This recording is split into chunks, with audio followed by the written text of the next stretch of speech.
Bom dia, Sálvio. Bom dia, Dimas. Bom te ver aí. Legal. Bom dia, Viviane. Bom dia, Paulo. Bom dia, Fernando. E bom dia a todos que estão acompanhando essa live SOS Bahia, né? Cumprimentar o pessoal que está ajudando, agradecer e, claro, solidarizar aí com o povo baiano, que passa por uma situação muito difícil. Eu acho que é uma das maiores enchentes que o Estado já teve, e uma situação, né, trágica aí para muita gente, muitas famílias desabrigadas. Então, iniciativas como essa são muito, muito importantes, né, para prestar solidariedade e ajuda que as pessoas precisam nesse momento. E é um prazer para mim estar aqui com vocês hoje.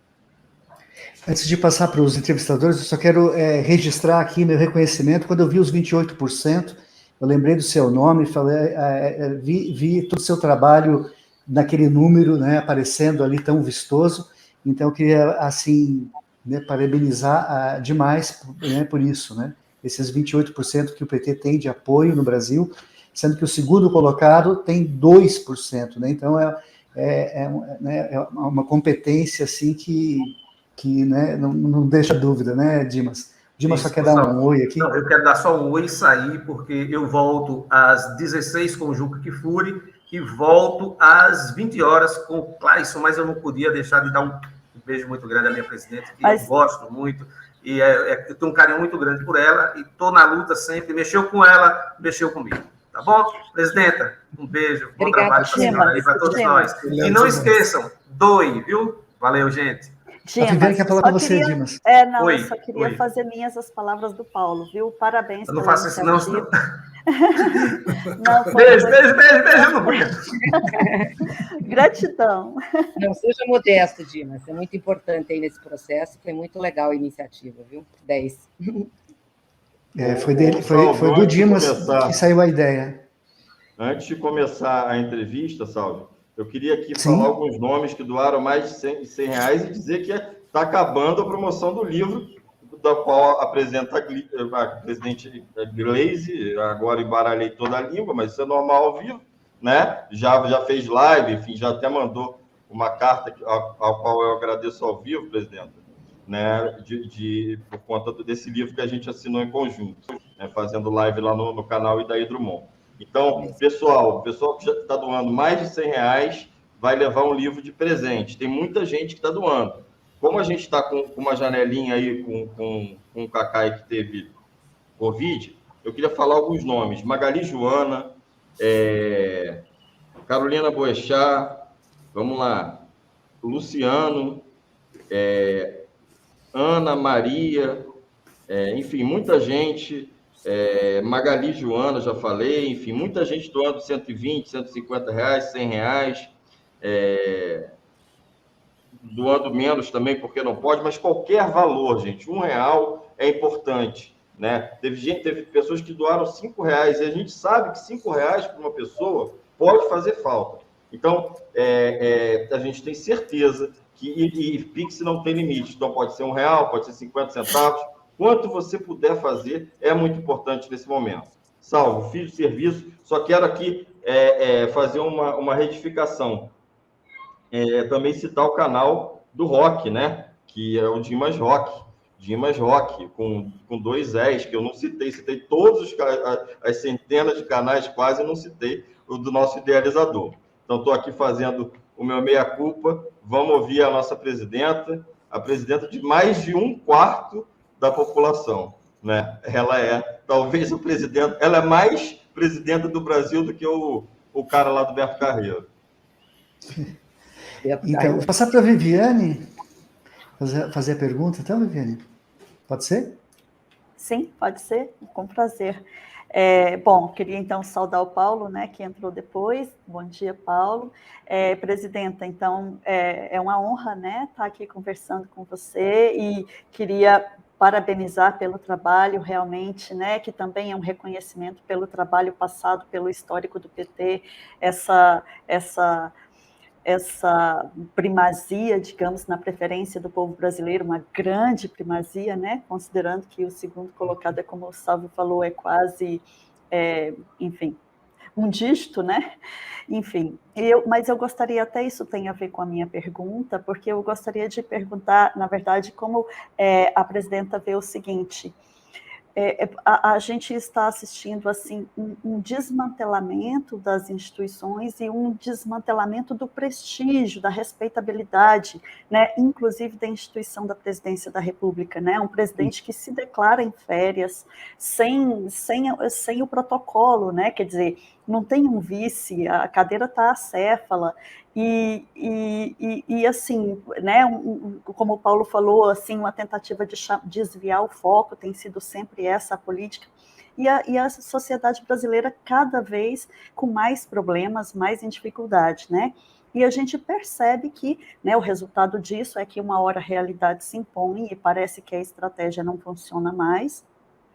E a gente está vendo agora, as pesquisas estão mostrando aí, Lula, né, a gente não vai cantar vitória com tanta antecedência, mas Lula se arrisca a ganhar no primeiro turno, né, e o desmonte continua, e a população, quanto mais está vítima desse desmonte, mais ela também se encontra, assim, desesperada e, portanto, depositando as esperanças no partido que, né, que governou num tempo de muita prosperidade, né, no tempo em que as pesquisas davam que a população brasileira se declarava feliz e era uma das mais felizes do mundo, segundo as pesquisas. Então, fica o desafio da reconstrução, né? Como será quando se o PT voltar ao governo, ao que tudo indica vai acontecer, como será reacreditar as instituições, reconstruir tudo, já que quanto mais a destruição vem, mais o desafio aumenta e mais a expectativa da população também aumenta,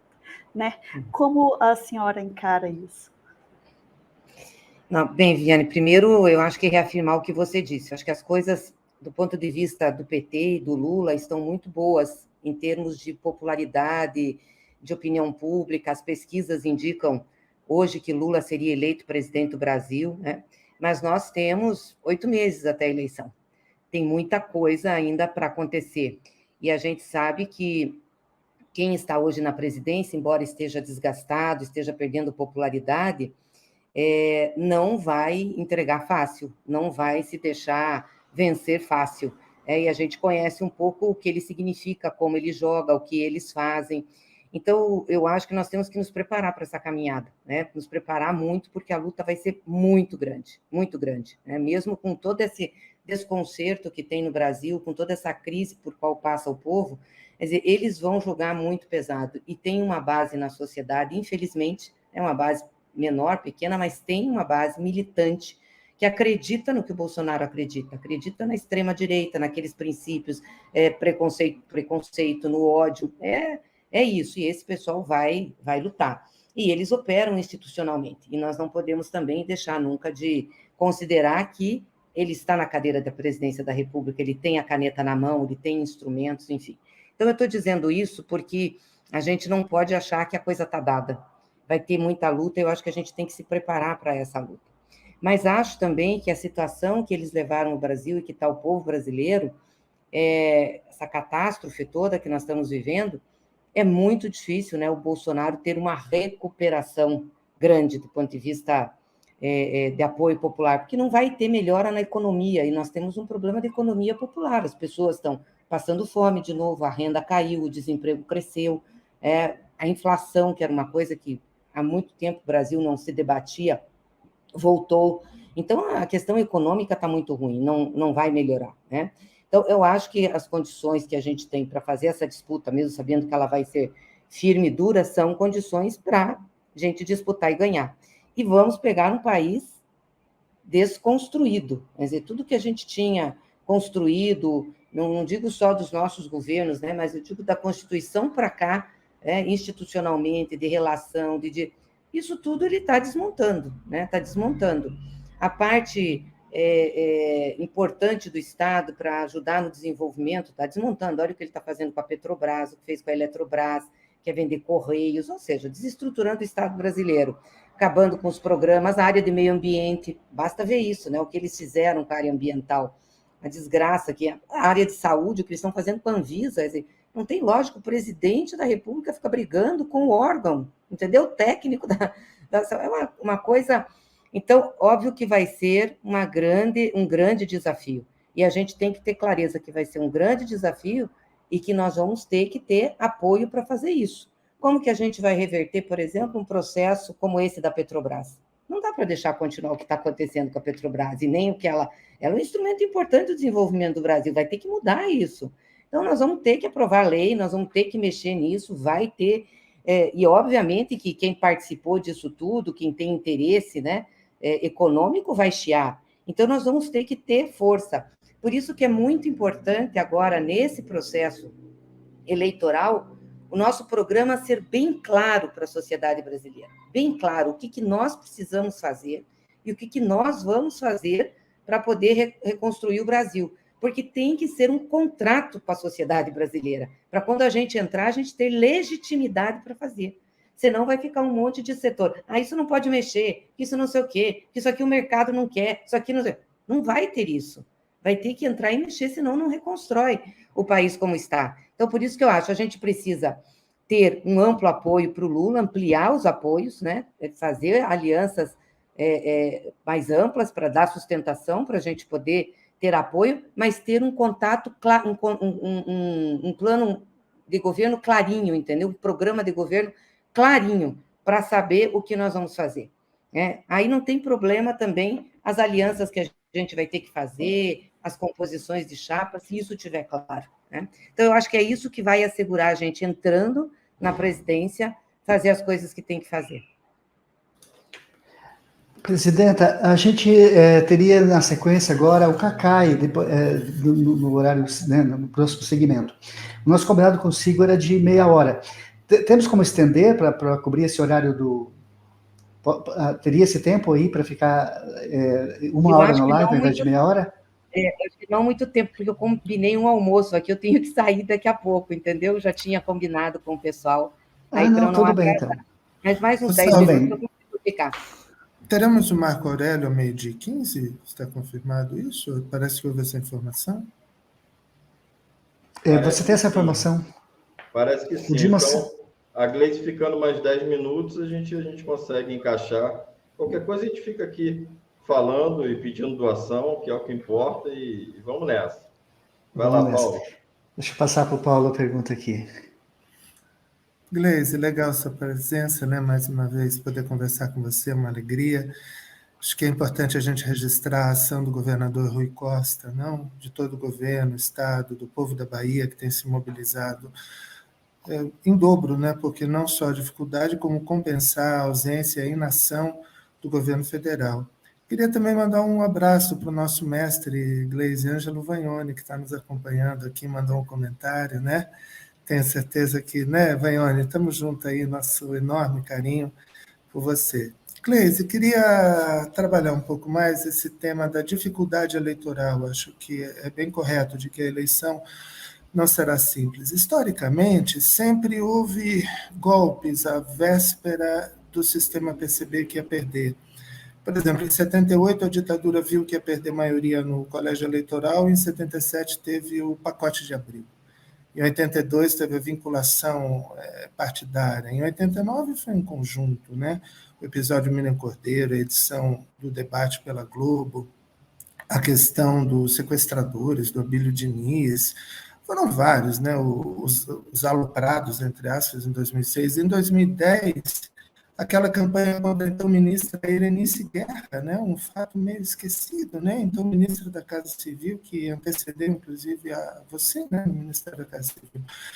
E em 2018, tivemos a facada, tivemos as fake news e, sobretudo, tivemos a prisão do presidente Lula. Então, assim, como a direção do PT, vocês esperam algo assim, dessa magnitude? E se vier, talvez venha pelas novas tecnologias, pelo WhatsApp, pelas redes sociais. Então, como que o PT tem se preparado para a comunicação nessa campanha e, sobretudo, o combate às fake news via novas tecnologias, redes sociais, WhatsApp, e se esperam, né, um evento ainda que busque melar a eleição de alguma maneira?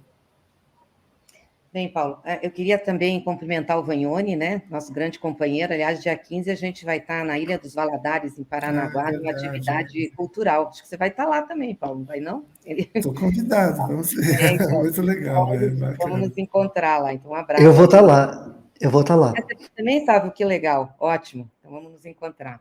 Então, é claro que a gente sabe que pode vir, né? Eles vão utilizar de novo, vão utilizar a rede, o WhatsApp, eles têm um potencial grande, tem muita estrutura para isso, muito dinheiro, operam do exterior.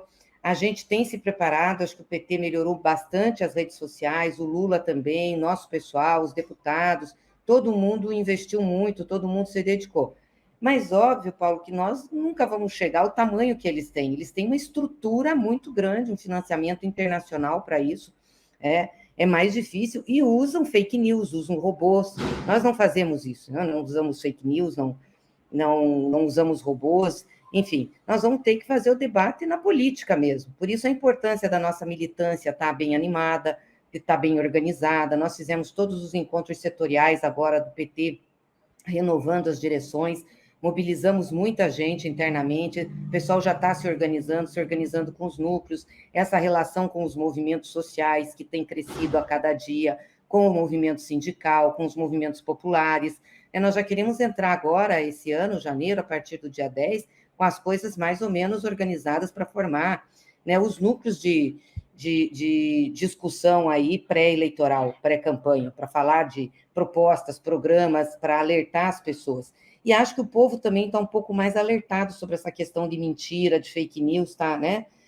Porque o resultado que aconteceu em razão disso é isso que nós estamos vivendo, essa catástrofe. Então, o povo também acha que está mais... Mas eu acho que eles vão usar.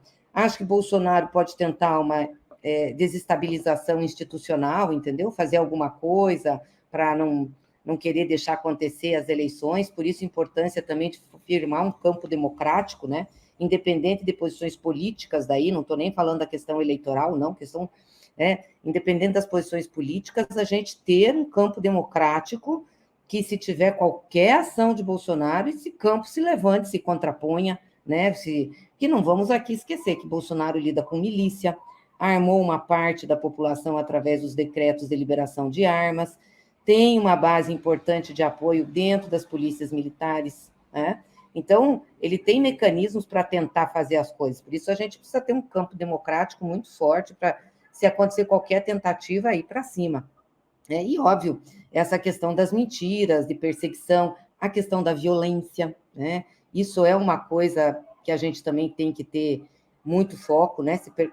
Se preocupar muito com a segurança do próprio presidente Lula, tem que cuidar muito disso. Então, a gente tem o olho e o foco em todas essas questões, né, para tentar rebater ou tentar se precaver para não deixar chegar. Mas que, obviamente, eles vão fazer alguma coisa, né, vão inventar coisa, vão, porque você relatou mesmo aí todas as campanhas o que fizeram, né?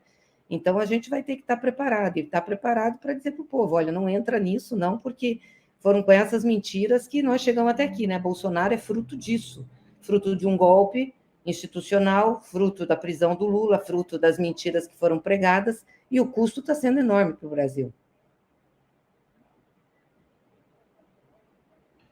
Salve, já passamos de 5.812 reais arrecadados, em 1h50 de live. Vamos lá, vamos bater 10 mil, hein? Vamos bater 10 mil antes do meio-dia, eu acredito nisso, vamos lá.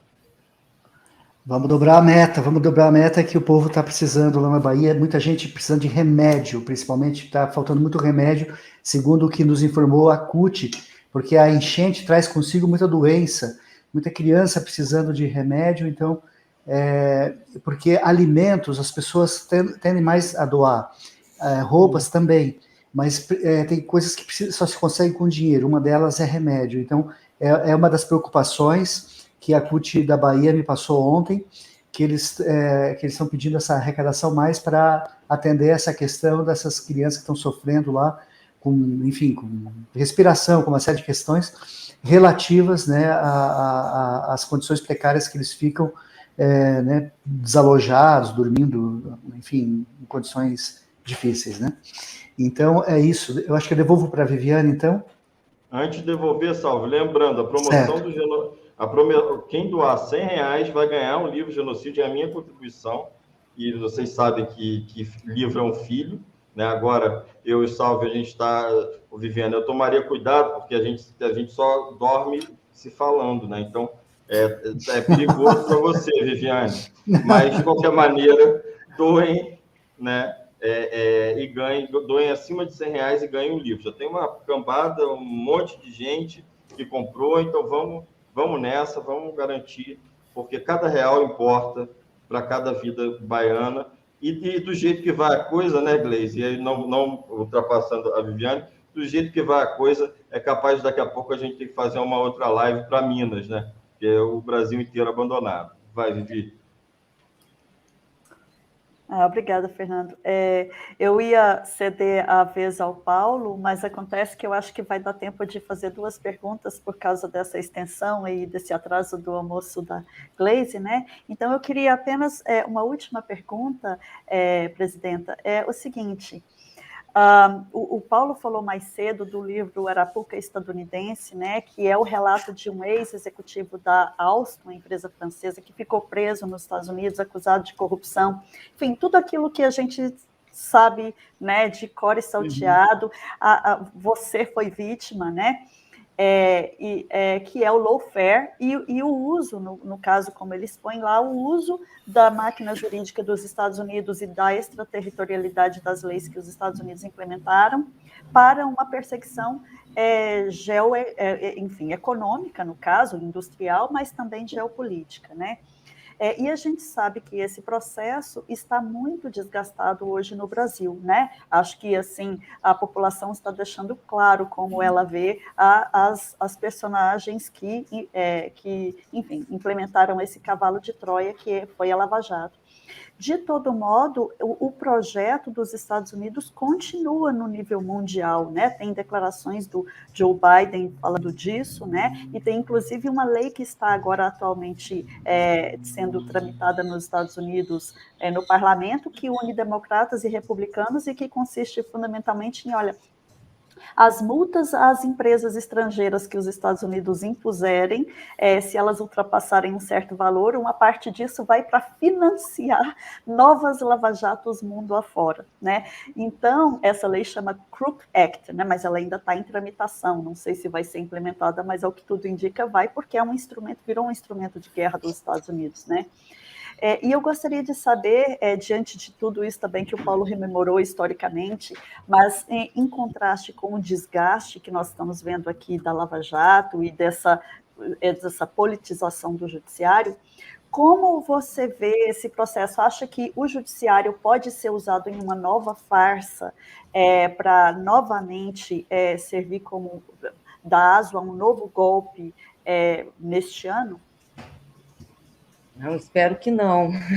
Espero que não mesmo, né? Nunca pode se dizer que isso não vai acontecer, porque a gente não tem a governabilidade sobre essa situação. Mas até pelo que causou, né, Viviane, todo o resultado que foi, e depois a decisão do Supremo, a própria exposição do Sérgio Moro, o que foi a operação Vaza Jato, né, que foi a operação spoofing, que trouxe todos aqueles elementos, e o descrédito que isso deu ao judiciário, parte do judiciário brasileiro no cenário internacional, eu acho muito pouco provável que isso aconteça. Não estou dizendo que não vai se repetir isso na nossa história, porque passa um tempo, lá na frente, né, tomam de novo isso, porque não é a primeira vez que isso acontece, e também não deve ser a última. Agora, se você me perguntar, esse ano, eu acho muito pouco provável, porque seria, assim, está muito desacreditado, né, o sistema todo aqui. Então, voltar a isso, né? Por exemplo, fazer uma outra ação, fazer uma outra tentativa contra o Lula. Veja, o Lula já venceu 21 processos. Não é pouca coisa, ele não tem nenhuma sentença transitada em julgada contra ele, nenhuma sentença intermediária contra ele. 21 processos foram derrubados. Os 3 da vara de Curitiba e os outros que estavam fora da vara de Curitiba. Ou porque não tinham provas, né, não tinha base, ou seja, foram... E isso tudo está claro, está divulgado. Então, vir agora, né, tirar da cartola uma outra coisa para tentar alcançar, acho que não aconteceria. Posso estar muito enganada, né? Pode acontecer, mas eu acho que não por essa questão, né? Não tem a credibilidade. Eu acho que ficou tudo muito abalado com essas descobertas.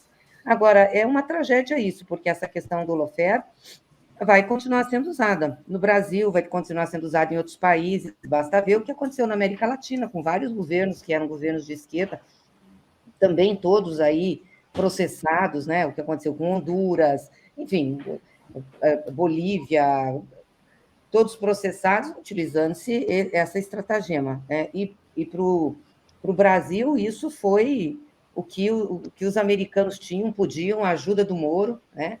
E não foi por outra razão que o epicentro de tudo isso foi a Petrobras, né? Ou seja, a empresa que eles colocaram como a empresa que era foco de corrupção foi a maior empresa brasileira. Aqui nós estávamos já com um nível de autonomia muito grande em termos de produção de petróleo, é o que garante, né, e tem a ver com a nossa soberania, com o nosso desenvolvimento. Então, foi a Petrobras. Em outros países, eles invadem, né, matam. Iraque, Afeganistão, eles vão invadindo e vão entrando. Aqui eles usaram o holofote. Então, eu espero que realmente não aconteça. Acho que com essa exposição toda que sofreu o judiciário brasileiro, acho que é temerário para o próprio judiciário, para quem quiser tentar uma situação dessa. Salve, deixa eu só passar com você, Paulo. Nomes que o pessoal tá. Antes do Paulo, presidenta. Avisar todo mundo que está nos perguntando, é ao vivo, tá? São 11 horas e 59 minutos da manhã. Então, a gente está ao vivo, o pessoal está perguntando.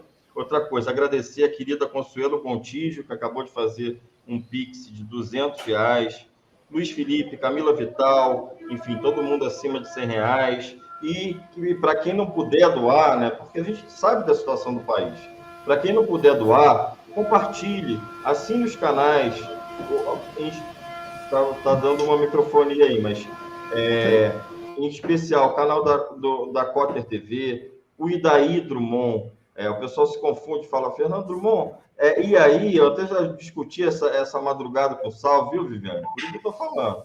Já discuti com o Salve essa madrugada qual seria o melhor nome. A gente está chegando a 10 mil inscritos. Então, Idaí Drummond, que é o Idaí, uma crítica a quando ele fala que o Brasil tinha passado o número de mortes da China pela pandemia.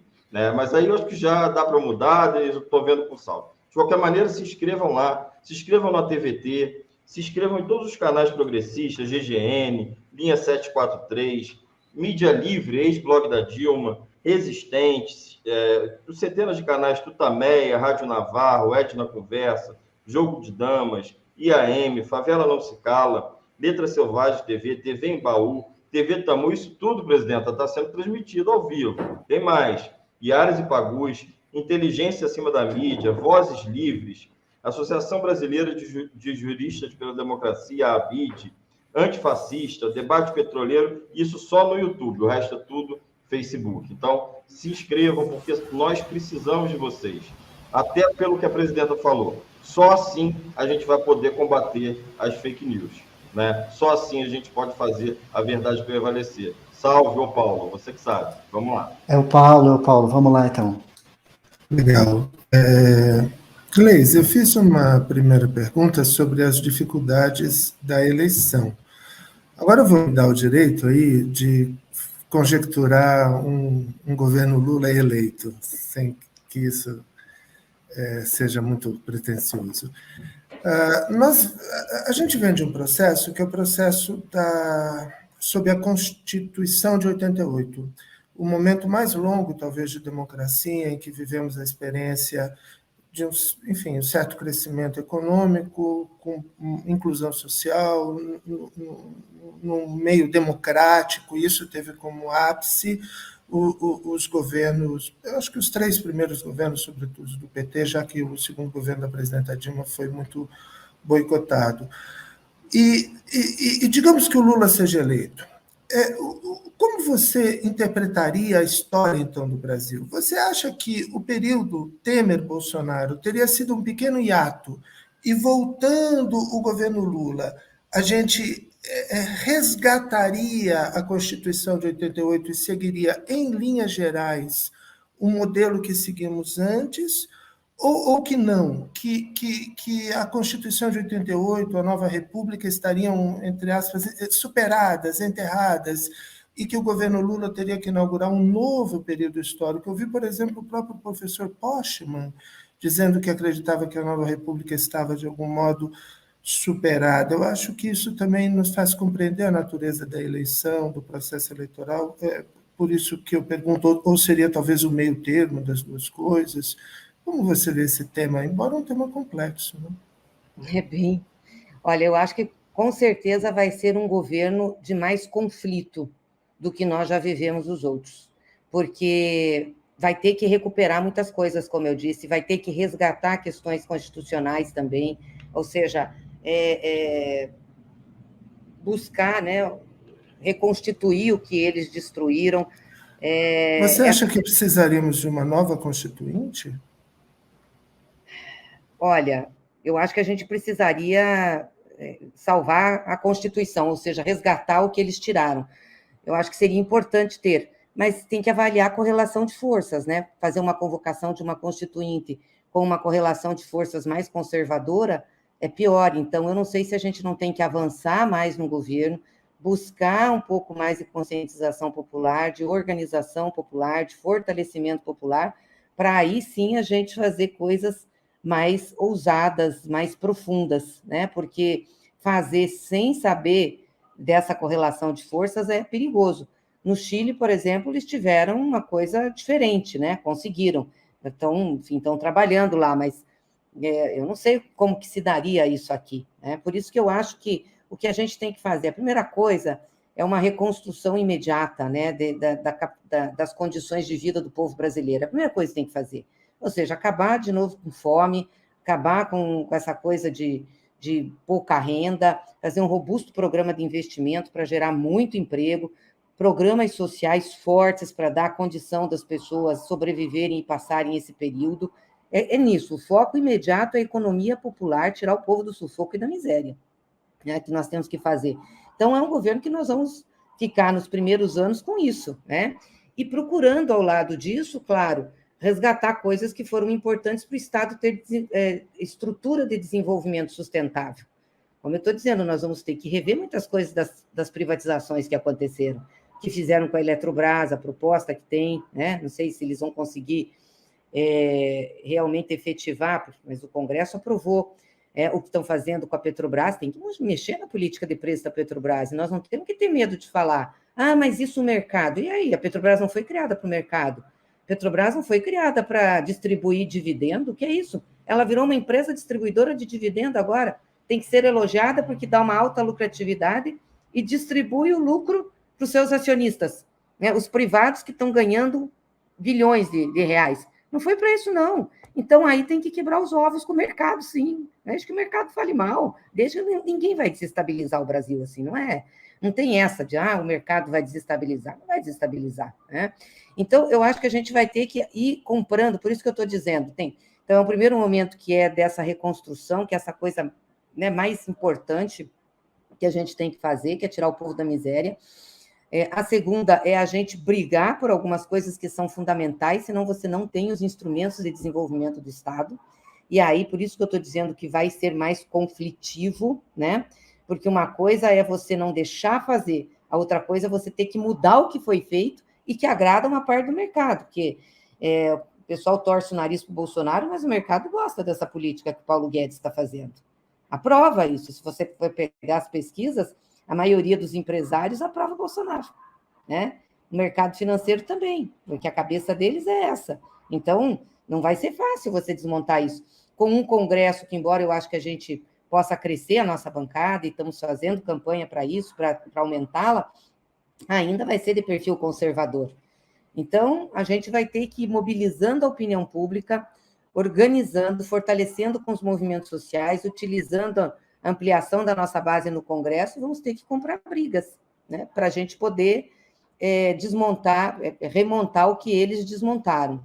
Eu não sei se dizer se é um outro período histórico, assim, te analisar. Eu não ouvi a entrevista do Márcio, já ouvi essa história também, acabou a Nova República, tal. Não sei bem quando as coisas acabam e quando elas começam, né? Esses ciclos a gente só consegue visualizar depois de um tempo que a história passou, que você tem marcos mais, né? Você observa de longe.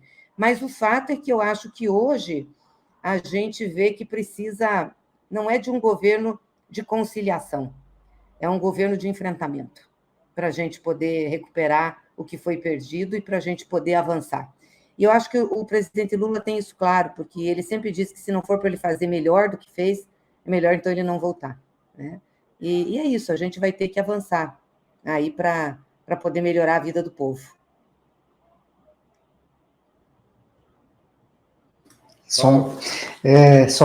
Já estamos aqui com o Marco Aurélio nos bastidores. Eu só quero lhe deixar super à vontade, né? Isso já está mais do que o seu tempo previsto aqui, e eu sei que o almoço aí está pronto, né? Que bom, né? Que todas as famílias tivessem agora um almoço. Salve. Eu estou sentindo o cheiro daqui. Mas não é aqui, eu estou sentindo pena das famílias que estão sem. Porque, infelizmente, a gente, né, com esse governo que a gente está aqui lutando contra, né, é exatamente para essa tristeza, né, de além de a gente ter na Bahia essas pessoas nessa situação, nós temos simplesmente 20 milhões de brasileiros que, nesse momento, não têm onde sentar para comer, né, então a gente não pode esquecer deles nunca, porque eu acho que eles que, enfim, é por eles que a gente tem, né, força para enfrentar o que tiver que enfrentar, porque, na verdade, são eles que constroem a riqueza do país, com o seu trabalho, são explorados, são os que mais pagam impostos sem saber, e quem realmente ganha dinheiro não paga imposto, né? Então fica aí essa digamos, essa indignação aí que a gente tenha chegado nessa situação de novo, depois de o governo do PT ter conseguido eliminar, né, a pobreza, levar para níveis que se considera extinta a miséria, né? Ô, Salvio, só lembrando, são 20 milhões na miséria absoluta e mais 20 milhões naquela perfumaria que inventaram de insegurança alimentar, né? Então, são 40 milhões que certamente não terão que comer nem hoje nem amanhã. Mas eu quero dar uma boa notícia aqui. Já passamos, viu, presidenta? Graças à sua iniciativa de estar aqui conosco, já passamos de R$ 6.760 arrecadados em 2 horas de live. Então, vamos nessa, galera, vamos doar o que a gente puder, né? Tem gente enviando R$1, R$2, R$5, R$10, mas nunca é pouco. Pode ser pouco para a gente, mas para uma outra pessoa que vai receber não é pouco, tá bom? Então, vamos continuar nessa. Salve. Vamos continuar. Presidente, eu vou trazer aqui já, então, o Marco Aurélio, que tá para dar a saudação. Muito bom dia, Marco Aurélio, que prazer, que honra tê-lo aqui. Estamos com a presidenta Gleisi na tela. Tudo bem com você, apesar dos pesares? Graças a Deus, tudo bem. Obrigado, Salve, obrigado, Fernando, e a todo mundo que está aqui reunido nos escutando. É um prazer e uma grande alegria estar aqui ao lado da nossa presidenta Gleisi Hoffmann, aproveitar e reconhecer e aplaudir o trabalho que ela vem realizando, né? O PT voltou a ter a preferência absoluta, né, dos brasileiros, quase 30%, e muito disso é reflexo do trabalho magnífico que a nossa presidenta tem realizado, né? Extremamente sensível, conectada com os problemas reais do povo brasileiro. Então, para a gente é um motivo realmente de muita alegria estar aqui no dia de hoje, no dia 2, porque apesar de todas as dificuldades, nós temos todos os motivos do mundo para acreditar que dias melhores virão a partir de 2023, e a gente tem que construir juntos esse país do qual nós queremos voltar a nos orgulhar, né? Um país que já teve a alegria de, sob o comando do presidente Lula, da presidenta Dilma, enfrentar e erradicar a miséria da população brasileira, e que tem um exemplo para o mundo, né? Se nós já fizemos isso, com o acúmulo da experiência, a gente tem condição de voltar a fazer de uma forma ainda mais efetiva, não tenho a menor dúvida. Então, apesar das dificuldades todas, nós estamos aqui reunidos, né? Estamos de braços dados, com esse espírito solidário que nos distingue, que nos singulariza diante de tantos outros partidos do país, né? Importante registrar que se a gente está nesses ventos desfavoráveis hoje, nós devemos muito também ao grupo Prerrogativas, né, pela iniciativa determinante, né, que ele teve, especialmente fazendo frente ao lawfare, ao desmando, e na conscientização de todos nós. Eu mesmo, pessoalmente, sou tributário, né, de muito conhecimento que a gente obtém através das lives do Prerrogativa, mas, acima de tudo, essa mudança vem também das atitudes, né? Hoje ficou impossível falar do direito no Brasil sem citar o Prerrogativas. Queria agradecer aqui o Sebastião Sebastião Pinheiro pelo Super Sticker e dizer que esse Super Sticker vai direto para o pessoal da Bahia. Quem quiser doar através do canal pode fazê-lo, mas esse dinheiro será destinado à Bahia. Só que assim, o que aparece aqui às vezes não é no nosso canal. Os canais da rede também aparecem aqui quando há doações. Eu só posso falar em nome do nosso canal. Os que forem para o nosso canal, a gente evidentemente vai repassar para o SOS Bahia. Eu só faço essa ressalva para não ficar nenhum tipo de dúvida quanto a esse tipo de coisa, né? Sim, eu acho que a gente pode liberar a nossa presidenta, né, para o almoço. Acho que sim. E os nossos entrevistados. E eu queria só dizer uma coisa em relação ao Grupo Prerro que você falou, Salve.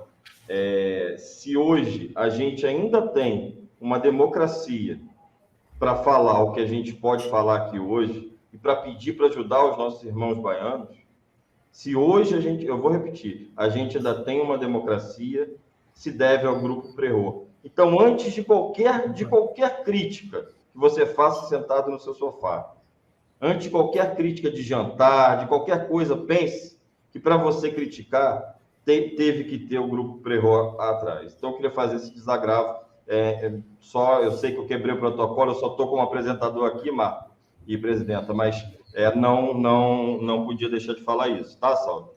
Muito importante. Vamos passar de 7 mil, hein, galera? Vamos lá, faltam em 2 horas de live, estamos chegando a 7 mil. Obrigado, presidente. Viu, Fernando? Mas só dizer uma coisa, só para repetir, agradecer em nome de todo o Grupo Prerrogativas, a generosidade, o carinho de todos vocês, mas nós tivemos a inspiração constante do trabalho realizado, entre outras lideranças, pela presidenta Gleisi e por outros colegas, deputado Paulo Pimenta e tantos outros parlamentares que nunca se acovardaram, que nunca se esconderam na conveniência do silêncio, que desde o primeiro momento denunciaram os abusos cometidos pela força-tarefa da Lava Jato, que deixou no país um rastro perverso de pobreza e de miséria. Nós perdemos mais de 172 bilhões de reais em capacidade de investimento, deixamos de recolher mais de 50 bilhões aos cofres públicos em impostos estimados de 2014 a 2017 e perdemos quase 5 milhões de postos de emprego. Os setores da indústria nacional foram desorganizados, notadamente o setor do petróleo e gás, da indústria da construção civil, da indústria naval, enfim. Mas, como eu disse, nós viveremos dias melhores, estaremos juntos para construir esse nosso Brasil, o Brasil dos nossos sonhos. Hoje, o presidente Lula lidera com folga todas as pesquisas, enfim, eleitorais. O PT voltou a ser merecidamente o partido de preferência popular, e repito aqui, a presidenta Gleisi teve um papel determinante nesse processo todo, porque nunca baixou a guarda. Eu, como militante, como filiado, sempre tive orgulho, né, de ser militante e filiado do Partido dos Trabalhadores, ainda mais sob a gestão de uma presidenta que nos representa a todos, né? Então, vamos viver dias melhores. A Bahia está passando um momento difícil, mas nós temos uma rede muito forte de solidariedade. Agora há pouco a gente conseguiu reunir 40 toneladas de alimentos que vão ser destinados para a Bahia, e os notários também da Bahia, o Colégio Notarial, também estão fazendo uma campanha linda. Então, iniciativas como essa vão se somar aos montes e nós vamos voltar a resgatar do povo brasileiro o que ele tem de melhor, né? Que é esse espírito realmente solidário e que ele sempre demonstrou em momentos difíceis pelos quais o país já passou, né? Então, apesar de um momento difícil, a gente tem que olhar para trás, já passamos por tempos ainda mais complicados e nós superamos e estamos todos aqui, né? Então, tem um motivo para acreditar que vai ser melhor, né? Ei, Marco Aurélio, quero agradecer, viu? Obrigada aí pelas palavras, pelo incentivo, também te parabenizar o Prerrogativas, sempre grandes companheiros juntos nessa caminhada que nós tivemos, né? E se a gente tem esse resultado hoje é pela união desses esforços de gente corajosa como você, como tanta gente, como vocês todos que estão aqui, que sempre enfrentaram, né, a situação.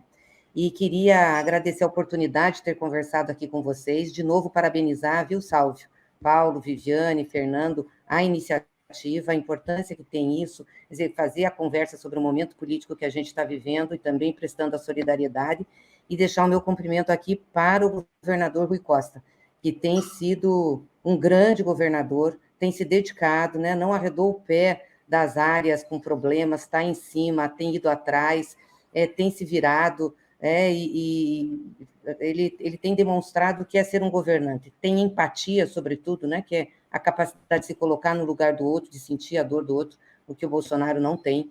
Então, acho que o Rui merece aí o nosso reconhecimento e nossa solidariedade e o nosso carinho. E, claro, e agradecer a todos que estão aí ajudando, né? Estão doando, estão depositando, ajudando. Um abraço grande para vocês, boa live, sucesso aí na caminhada, viu? Beijo grande. Tchau. Beijo, presidente. Beijo, presidenta. Muito obrigado. Vamos em frente. Eu estou sendo chamado aqui pela produção, porque é o seguinte, Sim. Lembrando que a pessoa que não tem Pix, é muito importante também doar pelo Superchat, mas o Superchat da Cotter vai ficar com 30% vai ficar com o YouTube. Então, seria muito mais interessante doar para a CUT, pelo CNPJ com Pix, que é 60 563 731 3 contra 39. E também eu vou pedir agora para a produção colocar a continha aqui do lado, o banner com a continha aqui do lado, que as pessoas podem não ter Pix, né? Então, pode ser agendar uma TED para amanhã, enfim, né? É isso. É importante doar, a gente vai bater, eu sinto que a gente vai bater mais de 8 mil antes de 3 horas de live, hein, o Sal? O que você acha? Eu acho que sim. Eu queria agradecer a Kátia Fonseca, que doou R$50, muito obrigado. A Super Corda Bamba, né, nossa parceira, nossa amiga, enfim, pessoal de luta lá de Brasília, muito, muito obrigado. R$100 também de doação aqui pelo Superchat. Lembrando que esse número que a gente está passando aqui, de quanto já entrou, não conta o Superchat. Isso são números que vêm da CUT para nós. Então, eu só repasso esse da CUT. Então, é o que vocês veem ali da CUT, mais o que tiver de Superchat aqui, porque a gente não tem aqui como contabilizar de uma maneira muito correta, então só fica ressalvado aí que é para a CUT, né? Viviane e Paulo, vocês não querem fazer uma pergunta? Eu quero fazer uma pergunta, sim, mas eu gostaria, na verdade, eu adoraria ficar aqui conversando com o Marco Aurélio, tem muitas perguntas para fazer, mas eu vou viajar, eu vou voltar para Curitiba daqui a pouco, eu tenho que ir para o aeroporto, então, infelizmente, não vou poder ficar, mas eu gostaria, então, de mais uma vez, assim, deixar o abraço aí, os parabéns por essa iniciativa, ao Dimas Roque, que não está aqui, a todo mundo que está participando, né? E também, né, assim, dizer que realmente, felizmente, a Bahia tem um governador como o Rui Costa nesse momento, né? Porque realmente tudo aquilo que a Gleice falou, eu reitero, né? E parabenizar também o Prerrogativas, né? O Drummond disse tudo, né? A atuação do Grupo Prerrogativas foi fundamental, tem sido fundamental, né? Porque a batalha continua e o Prerrogativas continua atuante, né? Mas eu só gostaria de acrescentar também que a gente também precisa lembrar do Walter Delgatti, que também teve um papel decisivo nesse processo, né? Então, o Prerrogativas do ponto de vista institucional e responsável da atuação de advogados e juristas e tudo, e o Walter Delgatti por essa via marginal, aí, então, de modos bastante distintos, mas ambos tiveram um papel decisivo, né, vão entrar para a história do nosso país nesse momento como aqueles que travaram um bom combate, né? Olha, muito obrigada, Marco Aurélio, e lamento muito não poder ficar aqui, o avião não me espera. Valeu, Vivi. Obrigado, Viviane. Muito obrigado pela gentileza. Valeu. Tchau. Valeu, Vivi. Até daqui a pouco. Até mais tarde. Obrigada, até. Tchau. O Salvo está morrendo de saudade, agora ele vai me abandonar. É verdade. Agora é verdade. Agora ele vai parar de me ligar. O maior abandonado aqui já há uns 10 dias. Tchau, sim. Valeu, Vivi. Vai lá, Paulo. Então, Salve, eu queria cumprimentar o Marco Aurélio, né, pela militância do Grupo Prerrogativas e a militância em geral. E queria dar meu depoimento de que a militância tem um certo tempo. Eu não sei se o Marco Aurélio vai lembrar, mas eu fui professor seu, Marco. Eu lembrei e fiquei emocionado, e foi muito importante na minha formação. Viu? Eu ensinei, talvez, o que seja uma catacrese para você. Né? Não, que alegria te rever aqui. Você Legal, sabe que eu estava, a hora que eu vi, eu falei, não é possível, porque você está super jovem, super bem. A minha barba está mais branca que a sua, mas uma alegria ter sido seu aluno, né?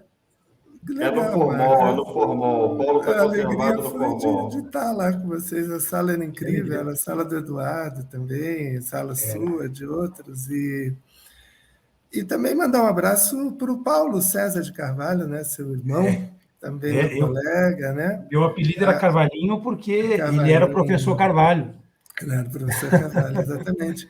E em 96, Sálvio, em abril, ocorreu o massacre de Eldorado de Carajás, de que foi vítima o MST, se não me falha a memória, foram 17 ou 19 mortes, enfim, um número absurdo. E o Marco e os meninos ali, e meninas, né, da turma, organizaram um evento ainda, né, não sei se talvez em maio de 96, eu tive a honra de ter sido convidado para falar no evento junto com o professor Paulão, de História do Brasil, e foi um arraso. Eu fiz uma fala associando com Euclides da Cunha e aquele evento, e me lembro muito até hoje. Foi muito, muito, muito legal, Marco. Parabéns que você não só persistiu, como ampliou, né, nessa sua militância. Mas, olha, vou fazer uma pergunta, tá? Fazer aqui uma reflexão. Marco, vocês têm sido fundamentais nessa denúncia desse autoritarismo judiciário e tal. Mas o Brasil ainda tem um largo desafio nessa área, né? Me parece que nós temos entre 700 mil e 800 mil presos. Eu acho que não temos um censo penitenciário adequado, digno do nome, mas falam, às vezes, em 25% ou em 40% de presos sem condenação definitiva, ainda naquele cumprimento provisório da pena, enfim. E, de maneira geral, essa barbárie que a gente acompanhou na Lava Jato, ela corre solta nas primeiras instâncias Brasil afora. Eu sei que é uma pergunta muito complexa, mas, enfim, que reflexão, o que podemos esperar da democratização do judiciário em sentido amplo, que tem sido um instrumento de opressão social no Brasil? Professor, super importante essa pergunta. Novamente, quero aqui renovar minha admiração. Já te disse, mas vou repetir, acho que muito da minha formação tem a ver com seus ensinamentos, viu? Era, com certeza, uma das aulas que eu mais gostava, e acho que você sabia disso, não só eu, mas toda a nossa turma, e você sempre instigou em cada um de nós um espírito crítico, né? Foi muito legal. É uma lembrança foi muito legal. Forte que eu tenho. E esse evento que você está falando, eu também tenho uma lembrança muito forte, foi sobre realmente o massacre de 19 sem terras, em Paraupebas, e nós nos manifestamos à época e tentamos entender o Brasil através da música popular brasileira, através da literatura, e fizemos um número enorme de eventos que foram determinantes na formação de um número enorme de pessoas. Eu tenho encontrado com vários colegas que fizeram, enfim, cursinho conosco, e eles diziam, e continuam dizendo, o quanto nós talvez tenhamos sido, todos nós, evidentemente, né, você, os seus alunos, de um modo geral, o quanto a gente talvez tenha sido irreverente, não sei se é esse o termo, talvez seja infeliz, porque ele não vai carregar o sentido, né, do que eu pretendo dizer, e do que me disseram, inclusive, né? Mas, à época, num cursinho pré-vestibular, a gente fazia um número enorme de atividades que nós fizemos. Nós tínhamos uma campanha permanente contra a fome, né? E a gente, inclusive, militava muito em torno desse tema, né? Quando o Estado, nos seus aparatos repressivos, massacrou não só sem terras, mas também, enfim, movimentos sociais, a gente se manifestou desde sempre. E, na época, parte importante da luta, tinha um movimento de poesia, falava livreário, tinha tanta coisa bacana, né? E a maior parte das pessoas estava preocupada em ingressar na universidade. Mas, mesmo assim, a gente conseguiu, nas atividades paralelas, despertar a consciência crítica em milhares, né, de estudantes, e você tem uma participação enorme nesse sentido. Mas vamos lá, na verdade, eu que te agradeço, uma honra e uma alegria enorme. A hora que eu te reconheci, eu falei, poxa, mas será que é ele? Eu fiquei até arrepiado aqui, viu? Queria agradecer ao Salve, ao Fernando, porque realmente é um momento muito especial aí para a minha vida, desse reencontro, né? Com esse meu querido professor, que é uma grande referência, uma grande inspiração para todos nós.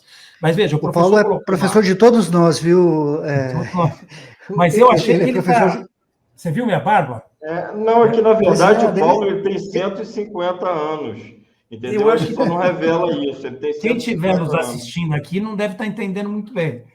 Deve estar falando, pô, tá mais para ele ter sido professor, faltando a sabedoria, claro, né? No meu caso, mas essa barba branca e ele tá todo jovem aí, tudo jovial. Mas essa reflexão que o Paulo propôs é uma reflexão extremamente importante, ela tem unido e reunido o Grupo Prerrogativas em torno de debates bastante acalorados. Nós temos um sistema de justiça extremamente seletivo.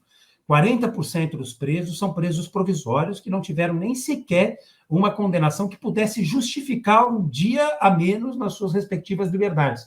Nós sabemos, enfim, que o Estado de Direito, a democracia brasileira, prestigia, de um modo geral, como as democracias modernas, a vida e a liberdade como os bens mais importantes. Então, tirar a liberdade de alguém sem que haja, na verdade, uma sentença penal transitada e julgado, sem que haja culpa formada, no sentido até coloquial da palavra, é mais do que agressivo, é perverso. É uma coisa que subverte a lógica dos próprios pilares que sustentam a democracia brasileira. E, infelizmente, hoje, dos mais de 800 mil presos brasileiros, nós somos, na verdade, salvo melhor juízo, a terceira população carcerária do mundo. Dos mais de 800 mil, nós temos quase metade, é mais de 40% de presos provisórios.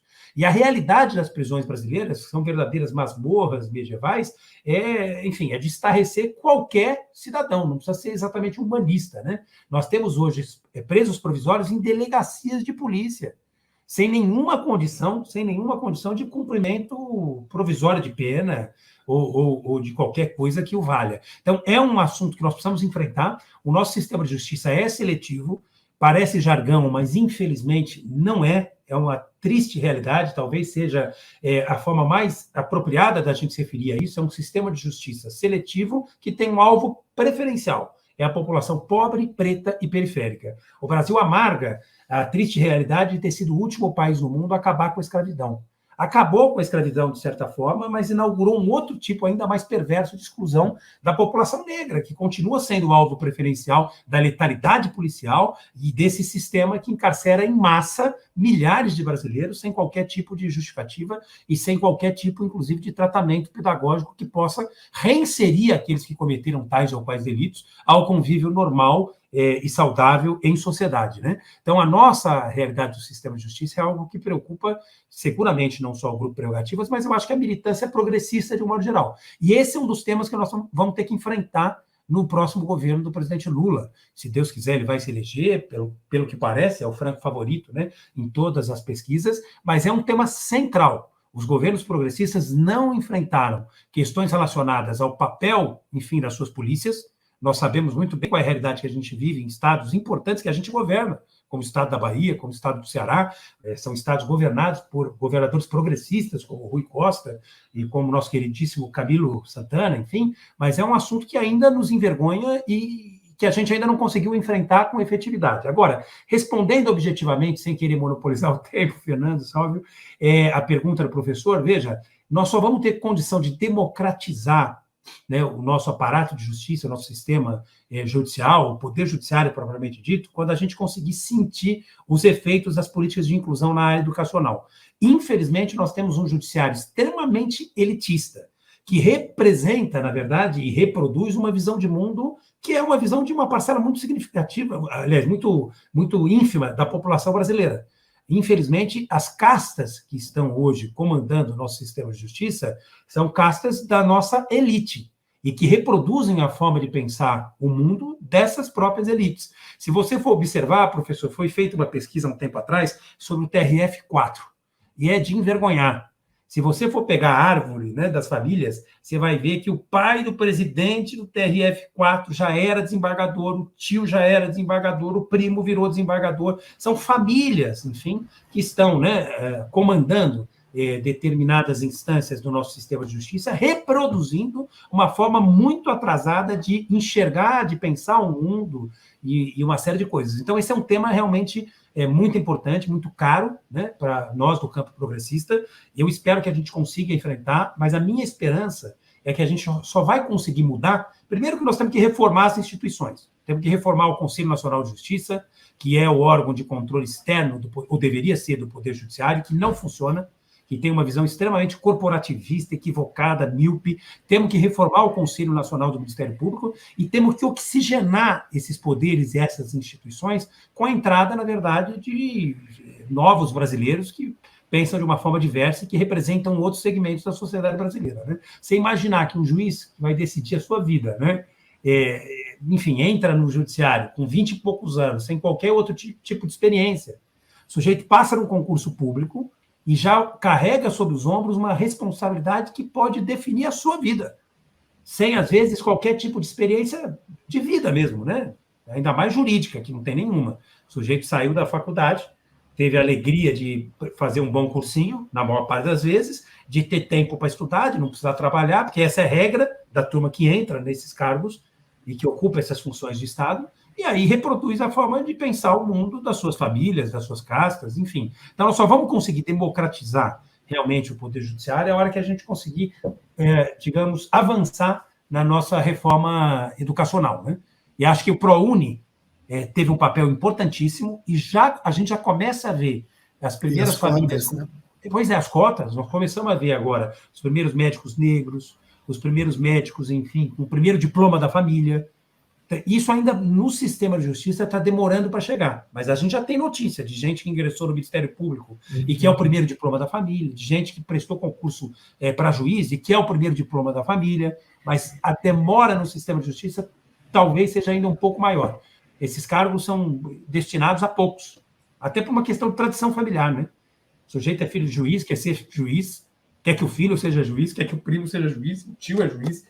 Enfim, é lamentável. Mas é um assunto bem complexo, viu, Paulo? Ô, Sálvio, tá mudo. Tá. Marco Aurélio, nós tivemos um pequeno desajuste aqui com os horários, porque o Cacai não pôde comparecer, e a gente já está com o Paulo Betti aqui do bastidor, que ele teria entrado há alguns minutos atrás. Podemos trazê-lo e nos mantemos aqui? Ou se você quer... Claro, mas eu não quero nem atrapalhar, eu quero só... Eu posso aproveitar para... Não, pelo amor de Deus, você não atrapalha, você ilustra aqui. Uma grande referência. Deixa eu trazer aqui, Paulo, acho que ele não percebeu. Paulo Betti, me ouve? Estou ouvindo. Enquanto ele se ajeita, não tá na tela aqui. Enquanto ele se ajeita, a gente está tomando, a gente está sendo muito atacado em todos as centenas de canais que a gente está passando. E aí a gente deixa a nossa gratidão a vocês por nos darem audiência. Se vocês continuarem nos atacando tanto no Facebook, por exemplo, vocês podem até virar super fã, né? E aí eu quero aproveitar mais uma vez para agradecer, enquanto o Paulo se ajeita, Marco, agradecer a Cotter TV e o Idaí Drummond, né? São os dois canais, além do Dimas Rock, TVT, GGN, Linha 743, Mídia Livre, Resistente, Tutameia, Rádio Navarro, Edna Conversa, Inteligência Acima da Mídia, que acabou de dizer, né, Salvo, que todos os superchat vão ser destinados, Vozes Livres... Então, é importante destacar isso, se me permite, Fernando, rapidamente, os superchats que garantidamente vão para lá são os feitos na Cotter TV ou no Inteligência Acima da Mídia, só para não causar as pessoas não se confundirem. Superchats doados para outros canais que formam a rede, mas que não sejam esses dois, a gente não pode garantir, porque dependeria de conversar com eles. O Idaí Drummond não tem superchat ainda, vai ter, então se inscrevam lá e tal, se tivesse eu doaria. De qualquer maneira, está acabando, tem muita gente que já comprou, já doou mais de R$100, aí eu vou falar alguns nomes aqui, Jussara Carvalho, Jânio, Teófilo Calife, Maria Filomena, Renata Grangel, Samuel Margarete, todos esses nomes ganharam um livro, tá? E será enviado. E aí, continuando a listar os canais rapidamente, Iaras e Pagus, Vozes Livres, Marxismo, Antifascista, ABID, Marco, Associação Brasileira de Juristas pela Democracia, também está nos transmitindo, né? E o Debate Petroleiro. Eu só estou falando do YouTube, tá? Do Facebook aí tem o Mídia Livre, que é o ex-blog da Dilma, e tem centenas de canais aí nos retransmitindo.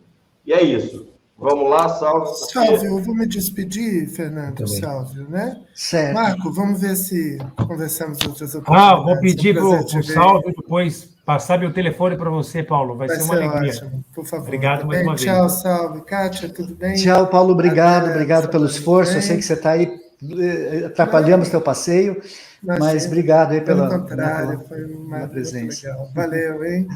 Valeu. Grande abraço, Paulo. Chegando aqui também a Kátia Passos, super Kátia Passos. Tudo bem, Kátia? Como é que está você, apesar dos pesares? Bom dia, Salvo. Bom dia, Fernando. Bom dia, meu amigo Marco Aurélio. Desculpa a voz, gente.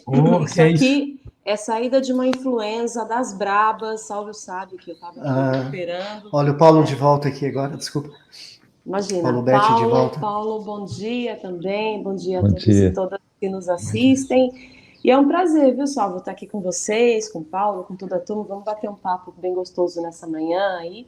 E claro, né, fazer a nossa missão aqui, que é de sempre estar do lado certo, né, de estar sempre do lado dos mais pobres, dos oprimidos. A gente está sempre nesse lugar que nos cabe também.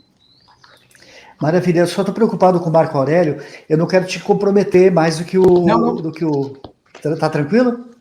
Não, eu só quero, na verdade, cumprimentar o Paulo Betti. Eu vou assistir daqui, né, cumprimentar a Kátia, dizer que é um privilégio estar ao lado, enfim, de uma pessoa que representa tanto para a cultura do nosso país, né, no momento que nós estamos sofrendo tanto, né, na verdade o país está passando por um momento bastante delicado em todas as áreas, na área cultural em especial, houve um apagão, né, digamos assim, que nos preocupa, evidentemente, e entristece muito, proposital, mas ter o Paulo Betti aqui, né, continua um rastro luminoso, né, de exemplos edificantes, sempre se posicionando, sempre tendo a coragem de dizer o que precisa ser dito, não deixa de ser bastante inspirador, né, nesse começo de ano. Então, agradecer a presença, né, do Paulo e de parabenizar vocês.